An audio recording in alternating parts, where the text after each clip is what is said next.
book friends, this is Kat. Welcome back to my channel.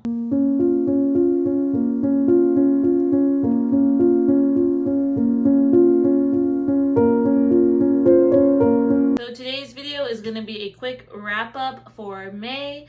And I already filmed this once and just the lighting was terrible, so I'm just going to go ahead and film again. It's currently like after 5 and on the day this video is supposed to be up, so it's going to probably come up way later than intended. In the month of May, I've read a total of 8 books, which I'm very impressed that I got that done because I honestly did not think I was going to read more than like 3 books this month.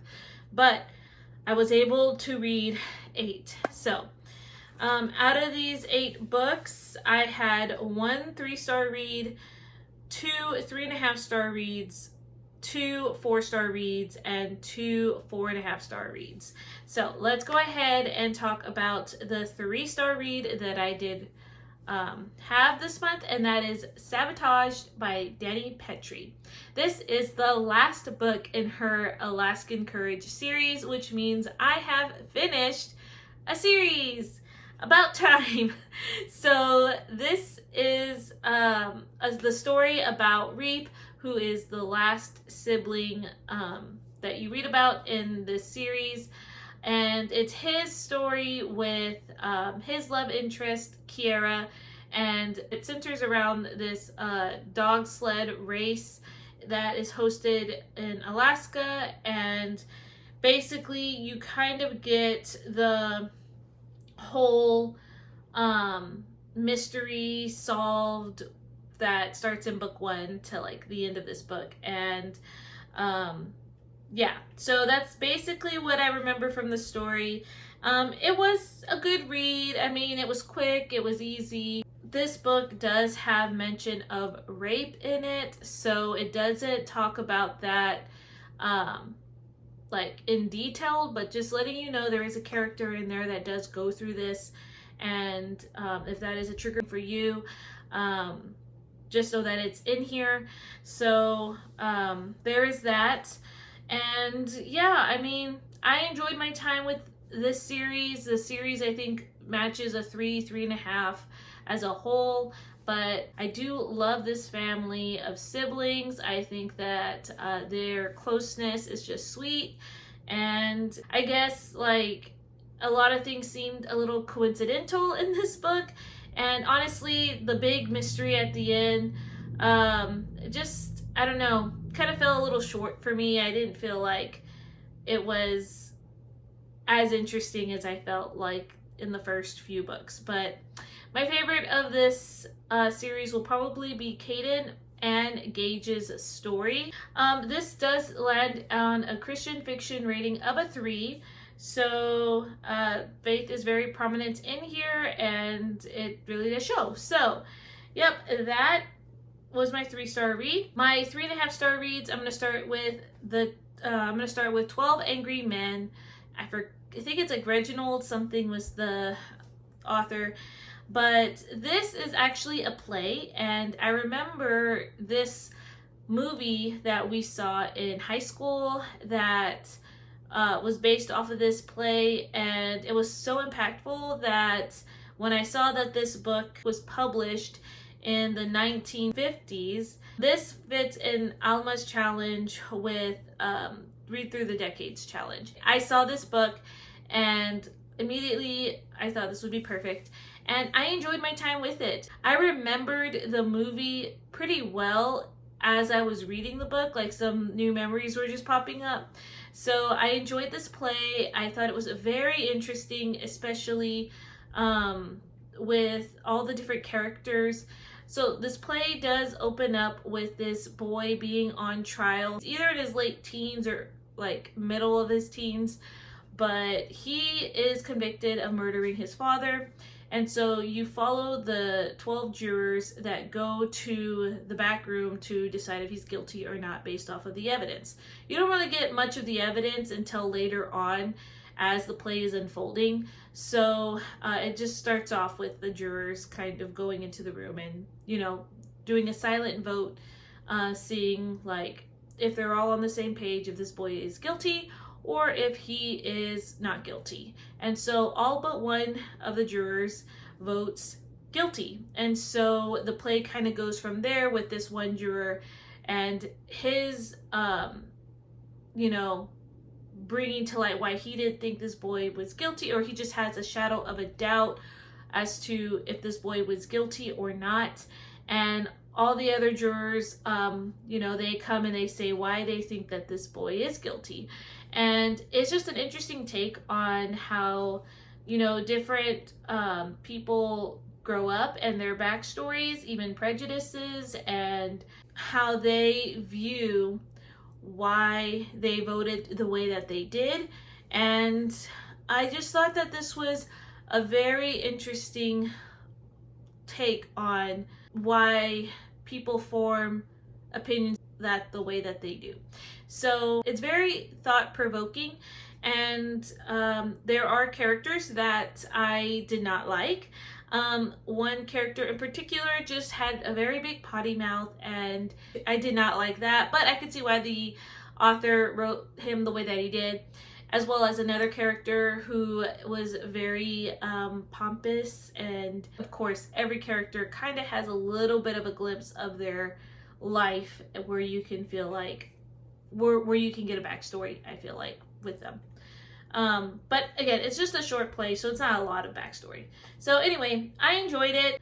So the next 3.5 star read I have is this one, French Women Don't Get Fat by Marielle Guiliano. This book was an interesting read. So you follow Marielle, and she talks about her experience in America. It's like really short. It's like the first few chapters or pages, but she talks about how she goes to America for a year as an exchange student, and then when she gets back to France, she gains 10 pounds. And then the rest of the book is basically her journey through to finding out how she gained that weight and how to lose the weight, but not really how she lost it, but more so it is like a deep dive into the differences between the American way of eating and how we perceive food versus the French way of how they eat and perceive food, and like her takeaway from it. So it is like her opinion, and if you go in knowing that, I think you would come out enjoying the book a little better, I guess. But yeah, I thought it was just fascinating because she brings up some interesting thoughts, particularly with how different these two cultures are. And I enjoyed, you know, listening about her thoughts. She gives you recipes that she has used to help her in her life, and I don't know, just it was thought-provoking, and it makes me see food a little different, not just food to, you know, just ingest and just be fuel, but to eat like it's an experience or enhanced experience. And yeah, so I thought it was interesting. I really did enjoy this book. I plan to use some of her recipes in here, and that's all I'm going to say about the book. Okay, editing Cat here. So I forgot to mention the third 3.5 star read, and that is Until the Mountains Fall, and this is by Connellan Cassette. This is a Christian fiction rating of a 3. Essentially, this is the third book in her Cities of Refuge series, and you follow Rivka, who loses her husband, and she has been promised to the husband's brother as kinsman redeemer, I believe it's what it's called. And she is very much against it because this brother has teased her all her life, and she wants nothing to do with him. She doesn't think he'll be a good match for her. And then you follow the brother who has always loved her, but he, you know, respected his brother and kind of stayed away from her. And so Rivka ends up running away, and then the story kind of unfolds from there. And I came into this book not really expecting much from it, because that's not really a trope that I like about it's just having the someone, she marries someone, but yet the other person has always loved her, and then he kind of watches from afar. It's not really a trope that I enjoy at all.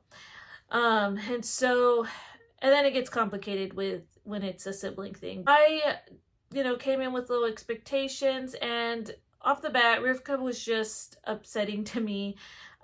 She was very mean towards, I forgot his name, but she was very mean towards the male love interest, and it was definitely like an enemies to lovers kind of trope, but I thought she took it too far, and she was very selfish. And so it's like I found myself caring for all these other characters except for Rivka. And then, you kind of see the story unfold, and she got better in the end, and I started to care a little bit for her in the end. But yeah, this story was very emotional, and I actually was pleasantly surprised towards the end, so that's why it's like a 3.5 stars. But yeah, so I am continuing in the series, and we'll see how the last book will be. So, okay, let's go ahead and go back to Present Cat. My 4-star reads, the first one is The Vanishing at Castle Moreau.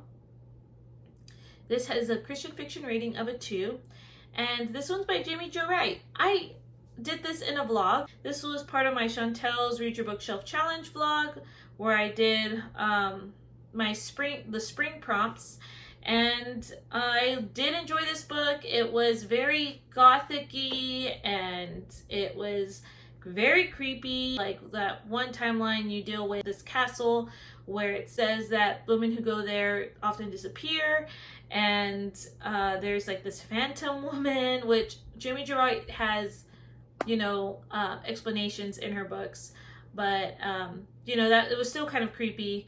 And then you have the present day timeline, and that one usually kind of deals with like a woman who is struggling with something, and the dual timelines kind of intertwine a bit. So I do have more of my thoughts in that blog. If you are curious, I would suggest to go check that one out.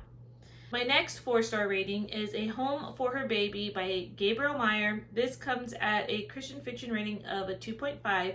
And Gabriel Meyer is one of my favorite authors to read from. She did do a series of like Christian fiction romances that are quick and easy, like a little over 200 pages, so it's not that long. And this book actually intertwines with some of her other books. I think they all do, at least the ones that I've read, they kind of all do intertwine. So I enjoyed this book too. I thought it was sweet, quick, easy, and this was also part of that vlog, so go check it out if you want more of my thoughts. My 4.5-star reads, the one I'm going to talk about, was also in that vlog, and that was Between the Sound and Sea. This was at a Christian fiction rating of a 2.5 as well. And this one is by Amanda Cox, which is also one of my favorite authors. And this story is dual timeline. You read in the timeline about this woman lighthouse keeper and her father, and there's no documentation about this lighthouse keeper. And so there's this mystery surrounding that, and then you follow in the present timeline this other woman who starts a business, doesn't go so well, but she is commissioned to help restore this lighthouse, and then she kind of tries to uncover this mystery that surrounds this lighthouse. So I really like this book. This one was probably my favorite of the month. So okay, and the last book I'm going to talk about is Of Fire and Lions by Misu Andrews. This was my biblical fiction pick, and this is sitting at a Christian fiction rating of a 3. Now, Misu Andrews really writes very emotional books, emotional driven books, and this was no exception to that. This book is about Daniel in the lion's den, and it's just a short part of that story, honestly. It's basically the book of Daniel that you're reading from. And there's so much to unpack in that book. And Daniel is a difficult book to read, in my opinion, especially near the end. But I think Misu Andrews handled it pretty well. You follow Daniel, but you also follow his wife Balili in this book. And Balili, I will say, she was not a favorite character of mine. Right off the bat, I actually did not care for her character at all. And Daniel started to become a character where I was getting a little upset with for certain things that were going on. So with that being said, I see why Misu Andrews wrote Balili's character the way that she did. And honestly, Misu Andrews gives you the time period feeling, the culture feeling, and she gives you a lot of like what probably went on during the time of Daniel, especially dealing with pagan rituals and just what kind of kings Daniel might have, lived through. And so by her writing Balili's character the way that she did, I can see why she did that, because you get a lot more backstory and you're kind of more invested, I feel like. I think that it just makes that part of history come more alive. So the interpretation of Balili's background and everything, I was not a fan of, but I see why she did it. You gain so much, I feel, from that, if that makes sense. So but I still rated it at a 4.5. I do enjoy this series, and I do plan on finishing out this series. Just letting you know that it is a very emotional roller coaster, and you may be on the edge of your seats. And so I would recommend reading the Bible alongside it, at least so you know what essentially is going to happen. So that's all I have to say about that. So those were my reads for the month, and I don't really have an update for my husband and his reads. I hope you guys have a great rest of your day, and I will see you in another video. Bye guys.